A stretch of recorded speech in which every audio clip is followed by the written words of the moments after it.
Bonnie with KENS 5 News Now. New information on the murdered mother found in her home on the far west side.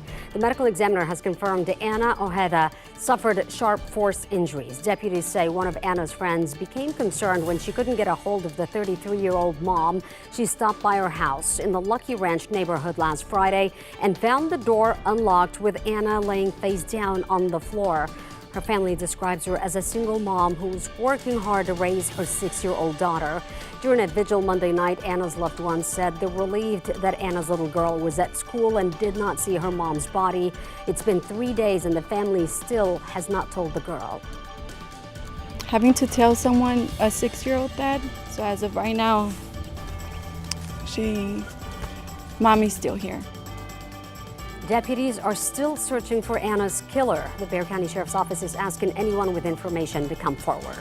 The granddaughter of a murdered 88-year-old Bandera man is speaking out after authorities announced they made an arrest, then recanted their statement. The Bexar County Sheriff's Office has been looking for the suspect, Frida Thomas, for 5 months. On Monday, they posted online that Thomas was captured in Mexico. Then hours later, they backtracked, saying the U.S. Marshals determined the person in custody was not Thomas. Thomas is accused of strangling Robert Isaacs and dumping his body on the side of the highway back in November. Isaacs' granddaughter says the wrong information from the sheriff's office was hard on the family. Find it to be the worst April Fool's Day misinformation that I've ever gotten. Now, if you know anything about where Frida Thomas could be, call the Bandera County Sheriff's Office right away. Unbelievable video of a bucket truck crashing down, landing on an SUV on I-35 on Monday, and amazingly, it missed the driver and her passenger by just inches. This was Monday morning on the northbound lanes of I-35 near Benton City Road. A TxDOT crew was using the bucket truck to replace a light pole when the truck toppled over. As an officer, you kind of assume the worst at that moment. So it was to their surprise when they showed up that nobody was seriously hurt. I would go buy a lottery ticket because that is luck. That is God on your side. Both the women and the TxDOT worker were checked out of the hospital, and crews took 5 hours to clear the highway. One day after Uvalde's mayor resigned due to medical issues, the Uvalde City Council will be meeting today to discuss the tragedy at Robb Elementary. Council members will focus on the report findings by private investigator Jesse Prado. The city hired him to review the response by law enforcement during the school shooting. Prado's report revealed city officers did not violate policy, and in even some instances, he praised those officers. However, his findings were instantly met with backlash from victims' families. Today, council members are expected to decide whether they will accept Prado's report. Uvalde's mayor, Cody Smith, resigned on Monday due to what he said were unexpected medical issues. Startling new information on that deadly school bus crash that killed 2 people, including a 5-year-old boy.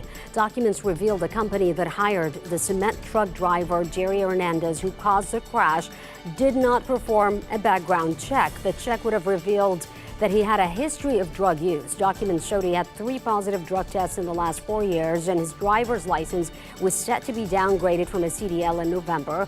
Authorities say Hernandez admitted to doing cocaine before he crashed into the Hayes CISD school bus in Bastrop County. That bus was carrying over 40 pre-K children returning from a zoo field trip. The CDC reporting a surge of sick dairy cows in 5 states. Now a Texan is being treated for bird flu. They say that person came in contact with cattle, and the only symptom was eye redness. They're now recovering in isolation. This is the 2nd human case across the country. The agency added the threat to the general public remains low. A Texas woman is suing the Starr County DA after she was charged with murder for a self-induced abortion. According to the Texas Tribune, when Lizelle Gonzalez was arrested in 2022, her name and mugshot were broadcast around the world after she took an abortion-inducing pill.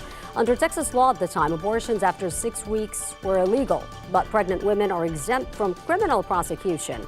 3 days later, prosecutors dropped the charges. And in a lawsuit she filed, she says the humiliation of her arrest has permanently affected her standing in the community. Now, she's suing the district attorney and assistant district attorney for more than $1 million.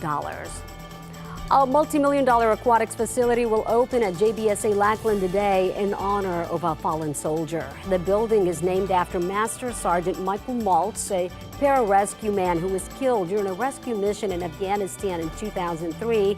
Today's name will be honored during the grand opening of this new facility. Maltz's many years of service include time spent at Lackland. It will be called the Maltz Special Warfare Aquatic Training Center. The $60 million facility consists of 2 Olympic-sized swimming pools deep enough to meet the training needs for the Air Force. It will also have human performance spaces, including a medical exam room and therapy bay. That is your KENS 5 News Now. I'm Sarah Forgani.